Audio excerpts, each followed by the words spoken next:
E aí, galera, tudo bem? Eu vou trazer um vídeo aqui bem rápido, só a gente implementando um exemplo aqui na Maritake AI, só para realmente apresentar o conceito de como utilizar as APIs, né, de LLMs, de inteligências artificiais, certo? Só para a gente entender que é muito simples hoje de fazer isso, de utilizar essas APIs. E o exemplo que eu vou fazer, ele realmente é o básico, é o que está lá na documentação da Maritaka. Depois talvez a gente faça aqui um exemplo meio que na hora do que a gente pode pensar em implementações nesse sentido, tudo bem?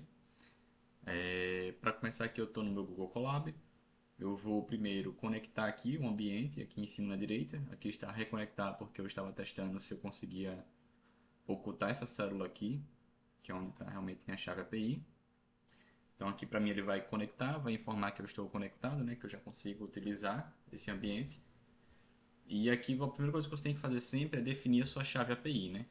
A chave API, a API basicamente é um tipo de comunicação entre sistemas. E a sua chave API é o que dá a permissão para você para fazer esse tipo de comunicação. Então, normalmente, quando você vai utilizar serviços web de sistemas, consultar outros sistemas, você vai precisar ter uma chave API para que seja controlado o seu acesso àquela informação, né? Para que você também não use de má fé, por exemplo, e, sei lá, deixe um IA rodando 24 horas por dia, a cada meio segundo, criando um texto completamente diferente, né? É a mesma coisa de questão de chave API você vai encontrar para consultar meteorologia, para consultar endereços no Google, para conseguir fazer requisição às vezes de fotos. Então é muito comum a comunicação via API, né? Mas não é o foco da gente hoje. Basicamente o que eu quero dizer é só que essa célula aqui oculta, ela é realmente a minha chave API.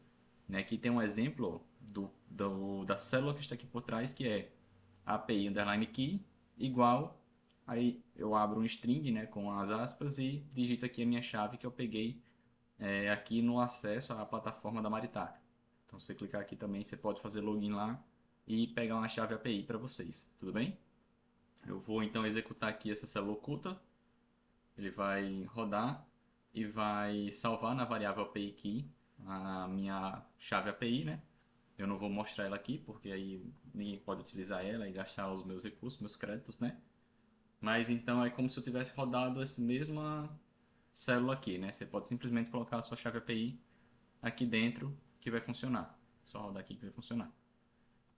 Seguindo a documentação da Maritake AI foi feita para ser compatível com a da OpenAI, né, do ChatGPT.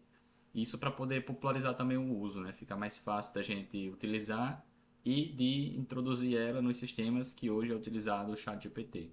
Então isso é uma prática de mercado para tornar mais acessível, né? Então, na própria documentação eles sugerem que você utilize a biblioteca da OpenAI. Então aqui eu vou começar importando essa biblioteca. Import OpenAI. Vou executar. Talvez o Google não tenha, né, por padrão. Que rodou, então o Google Colab tem sim já por padrão essa biblioteca, não precisa fazer a instalação dela. A primeira coisa que eles dizem que a gente tem que fazer é cadastrar um client, né, um cliente, que seria quem recebe essa informação da API, né, quem vai lá buscar essa informação.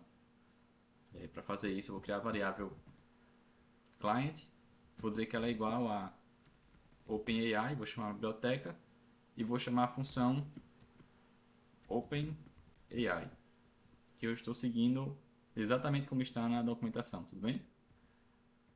Vou aqui dar um Enter para a gente poder ver um pouco melhor, organizar um pouco melhor.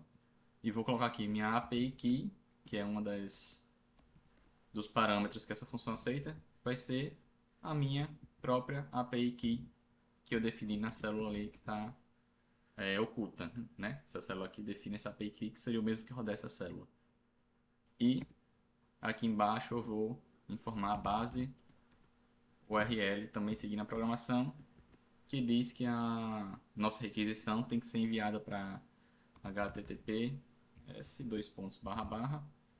chat.maritaka.ai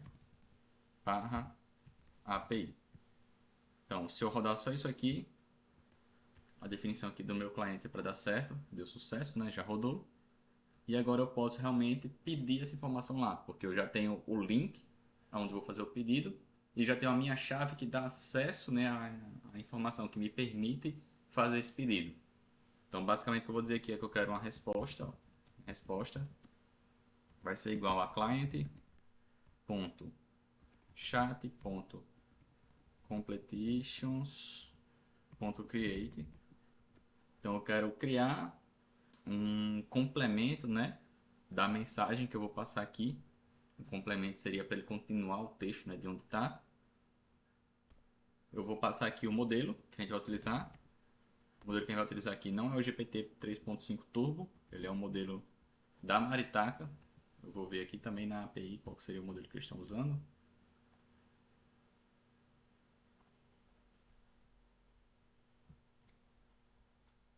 Então, aqui estão apresentando o Sabiazinho 4, porque já lançou um novo modelo agora recente, que é mais avançado, mais rápido, etc. Aqui a gente tem o nome dos nossos modelos. Deixa eu chegar aqui até o nome.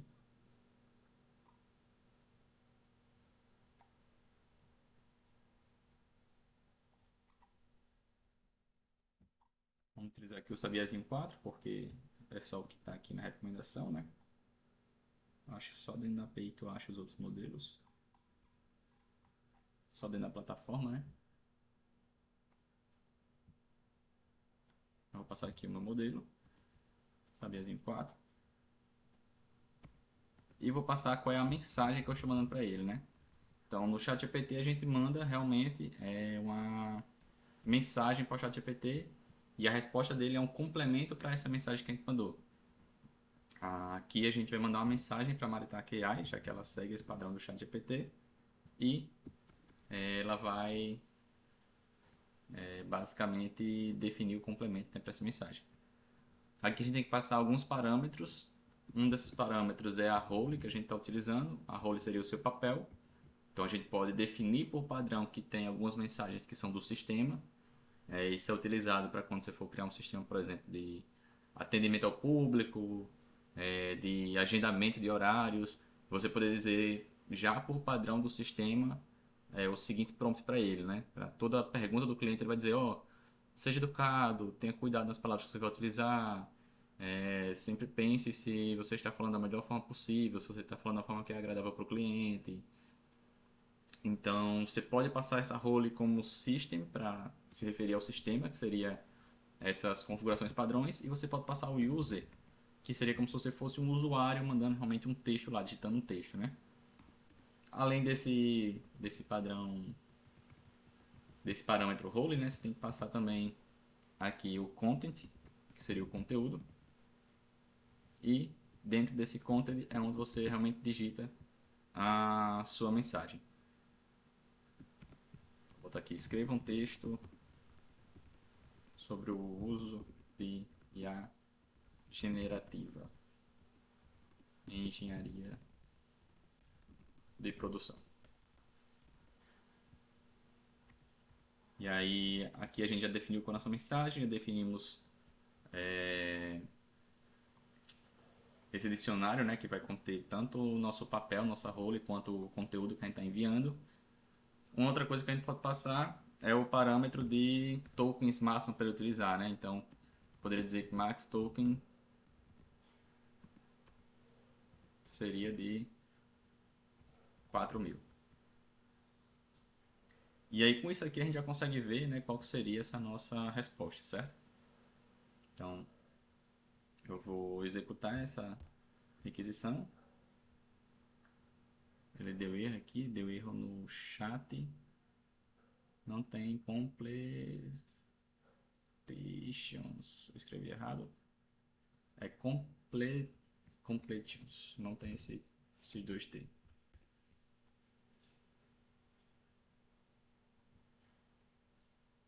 Aqui agora executou corretamente. E a única coisa que eu vou fazer é pegar, né, dessa minha resposta, é, dessa minha variável da resposta, né, essa variável resposta está guardando tudo que a API nos informou, vou pegar apenas realmente a mensagem final. Então, o texto que foi gerado, né, eu posso dizer que ele é resposta.choices, exatamente isso aqui que está aqui, 0 da primeira posição, ponto .message, ponto .content. eu poderia dar print na variável texto. Aqui ele gera o texto para mim. Inteligência artificial generativa tem se destacado com tecnologia mais transformadora nos últimos anos. Sua aplicação em engenharia de produção começa a revelar um grande potencial para otimizar processos, inovar projetos, impulsionar a eficiência industrial. Na engenharia de produção, o foco principal é a melhoria contínua, sistemas produtivos, etc, etc. Então aqui ele trouxe para mim todo o texto, né? Essa variável eu peguei aqui de resposta.choices, né, na posição 0, .message.content, que também é o que está lá na documentação, certo? De como você pegaria essa resposta. Mas se você quisesse ver a resposta completa da API, né, poderia dar aqui o print em resposta, que não é o meu texto, é a resposta realmente da API. E a gente veria que ele traz algumas informações a mais. Então, o ID da conversa, alguns parâmetros internos sobre provavelmente quando finalizar a geração, o texto em si, que foi o que a gente pegou, content, né? Ponto message, que está aqui o message, ponto content, está aqui o content. Então ele vai trazer várias outras informações. Talvez ainda trouxesse aqui o token, eu trouxe o modelo utilizado, o objeto que a gente utilizou, que foi o chat completion. Enfim, ele traz várias outras informações que são referentes à API em si, né? Então, são informações que às vezes são importantes para a gente validar algumas coisas da própria API, da própria requisição. Como é que a gente poderia, digamos assim, utilizar isso aqui de forma prática? Uma forma para a gente utilizar é a gente ter aqui uma variável, por exemplo, vamos dizer que fosse peso, né? E essa variável recebesse input. Deixa eu colocar aqui um string para garantir que vai ser string. Informe seu peso em quilo. Então poderia ter altura. Informe sua altura em metros. E eu poderia ter aqui objetivo.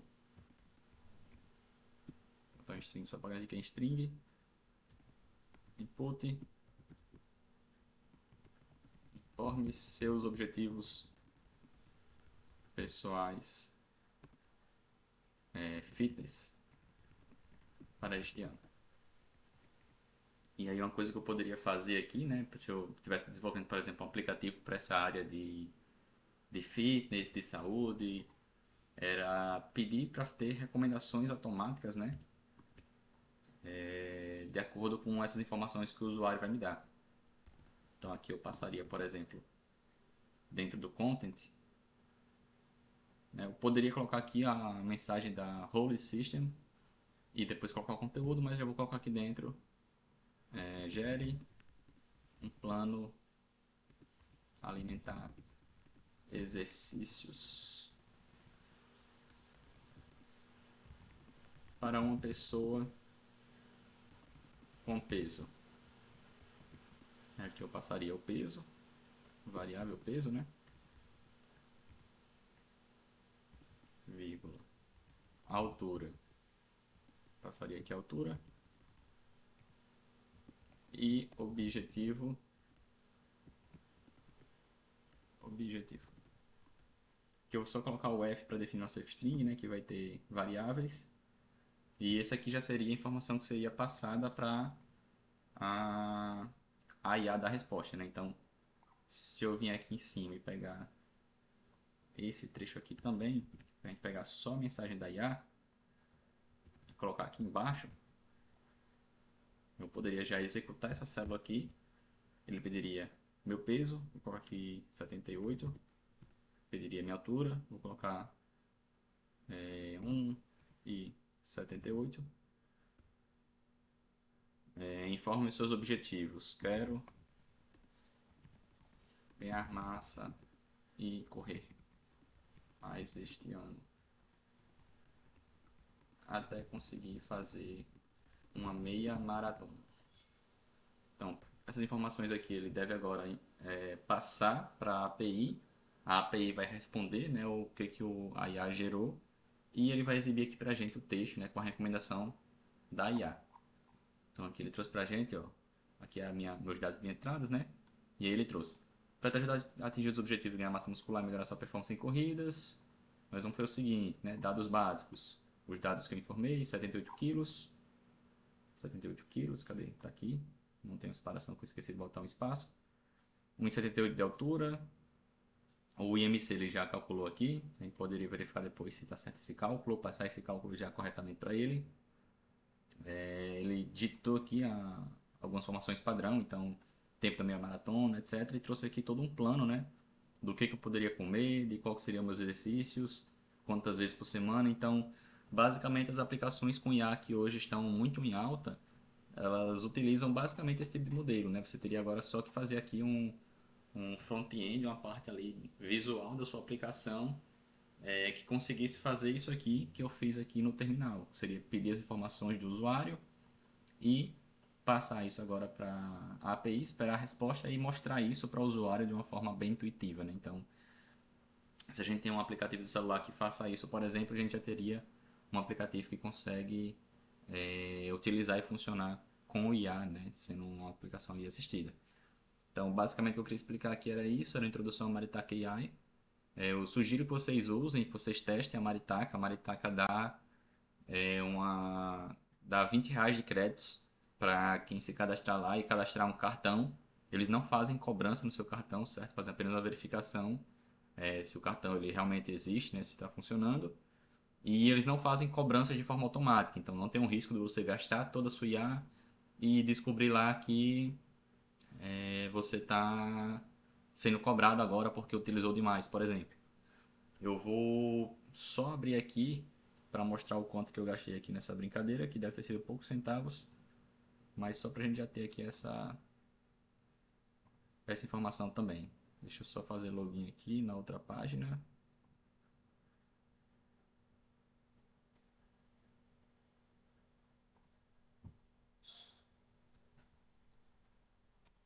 Pronto. Eu já acessei aqui minha plataforma, certo? Estou trazendo aqui meus gastos agora de janeiro. Eu estou testando um pouco da Maritaka, vendo como que ela se comporta, né? E aqui ele já mostra pra gente que eu fiz 12 requisições no total. Ainda tenho de saldo disponível R$19,98, então eu só gastei 2 centavos nesse período. O custo médio por requisição é de 0,0017 reais, né? Então é isso que eu gasto cada vez que eu faço uma chamada ali no Google Colab. E aqui ele tem um preço que ele cobra por horário de pico e por horário fora de pico. Então se for entre 10 horas da noite, que aqui já são 11h03 para mim, e 6 da manhã, ele cobra um preço diferenciado, que é reduzido, porque tem menos gente utilizando. E ele cobra também diferente se você mandar um batch, né? Mandar um lote. Ah, vou mandar 15 não, aliás, desculpa, tem que ser um lote grande, né? Então, sei lá, 500 mensagens para ele gerar de uma vez só, né? Então ele já cobra também um preço diferenciado. Aqui teríamos gastos por dia. Hoje então, cadê? Eu gastei aqui 0,0066 reais, certo? Então indico que usem, é só cadastrar aqui o cartão de vocês, não vai ter cobrança e eles liberam para vocês esses R$ 20 aqui de saldo disponível, tudo bem? Eu esqueci de gravar aqui ainda, mas aqui tem também os preços dos modelos, certo? Quanto que cobra cada 1 milhão de token, R$ 1 para esse Sabiazinho 4 que a gente utilizou. Então a gente utilizou um que ele é um pouquinho mais caro do que a menor versão que eles têm. Eles têm ainda o modelo Sabiá 3.1, Sabiá 3 e Sabiazinho 3, que são aqui gerações que eles já estão dizendo que são anteriores, né? Provavelmente eles vão descontinuar daqui a mais um tempo. E o preço vai ficando mais caro de acordo com o número de tokens que você pode enviar, né? E quão boa é a IA, digamos assim. Então, deixo aí a recomendação. Vocês poderiam utilizar aqui qualquer um desses valores aqui como modelo, quando a gente definiu aqui em cima o modelo, aqui, model, certo? Testem, vejam o que, é que vocês acham melhor e qualquer coisa, se quiser uma aplicação específica que a gente utilize em algum projeto, é só informar aqui. Se te ajudou também esse vídeo, né, a entrar nesse mundo de IA, de aplicações voltadas para LLMs, né, deixe sua curtida aí, deixe sugestão de projetos que a gente poderia fazer. E no mais é isso. É para ser realmente bem didático, bem passo a passo para quem está com essa barreira inicial para começar a programação. Tudo bem? Vou ficando por aqui. Quem quiser, faça o login aí na Maritake AI. Aqui nessa abazinha você vai encontrar a sua chave API. Tudo bem? Até mais.